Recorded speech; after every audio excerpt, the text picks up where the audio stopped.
Hey, my name is Rodney Bivens, and I'm a wide receiver coach here at Miles College since 2014.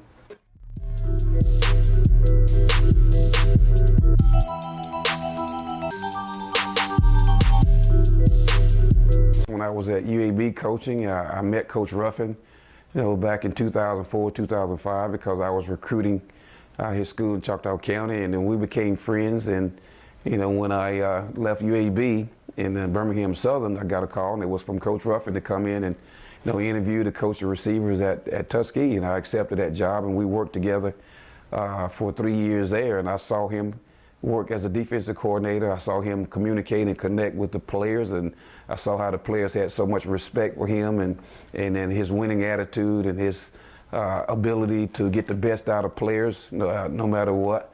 And they responded to that. And when he came to Miles in 2011, even before he got here, we played Miles and we saw how they were. And then when Coach Ruffin got here in 2011, 2012, and then winning the conference championship, I could see the difference between, his style and what he did and what he was able to accomplish versus, some of the other programs that were here before him.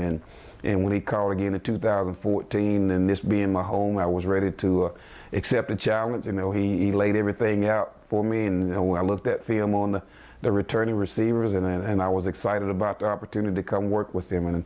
And I tell you what, I don't regret any of it, and I'm certainly happy, that I'm here. And I met my wife of 2 years here, and I tell you, it's just been a blessing because this is my home, and my oldest son is here, my sisters and brothers are here, and my youngest daughter is here, and my oldest daughter is here, and so I'm very, very happy to be at Miles College and continue the tradition that started in 2011 and continue on and just do my job and do my part of whatever that is or whatever is expected of me to help this program grow and be successful, and that's my role, and that's what I'm excited about doing. Okay, Roddy was a unique athlete. He was recruited by Clemson in South Carolina out of high school, being from Charleston and St. James High School in Charleston, South Carolina, and on James Island. And when you look at him, how explosive he was, and he was a two-time state champion wrestler. He looks like a quarter miler in track.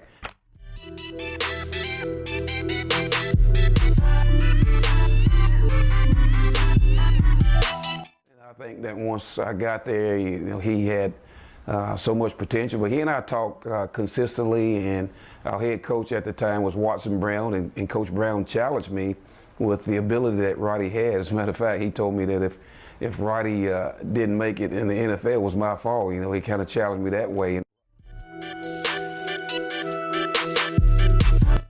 Gave me an opportunity to go out and visit pro coaches and to learn from those guys and what the expectation was at that next level. And it allowed me to come back and, connect with him and let him know what he had to do to be a professional athlete. And he took the challenge. He worked at it. He was always a great worker and tremendous. And I think that a lot of the competition that we played against during his career helped him prepare for the next levels too. Going against the DBs from Florida State and the University of Georgia was some of the teams on our schedule, and he excelled. And that's why when we was playing Florida State and I saw him just really excel against those defensive backs, and in my mind I knew that Coach Brown was right. He was definitely an NFL prospect.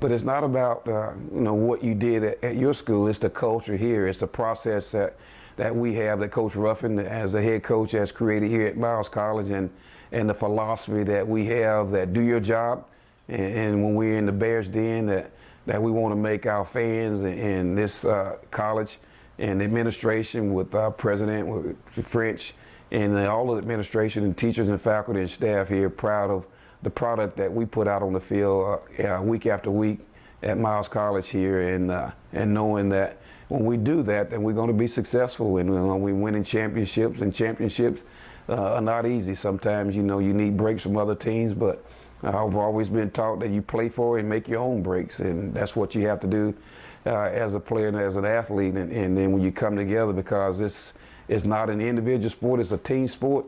And once you look at it like that, you know, whatever your job is, whatever you have to do, that's the most important thing, because, you know, everybody has a place and everybody has a responsibility, from the coaching staff, and we all have to do our job in order to be successful.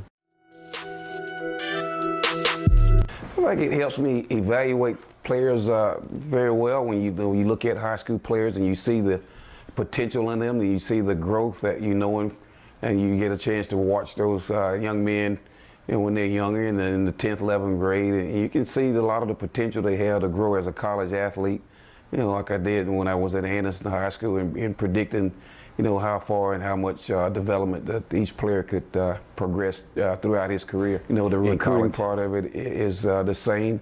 I think the coaching aspect, when you're coaching, and football is football, and I always explained it that I was taught that teaching is coaching and coaching is teaching, and you have to teach those young men and to set an example and to set the atmosphere of what you're looking for and the expectations you're looking for, and then they have to, you know, try to rise up to that benchmark and that expectation that you have for them and they have for themselves. And that's the challenge as a coach, that you want to try to get them to do what you want them to do because they want to do it, and I think that's the biggest challenge is coaching.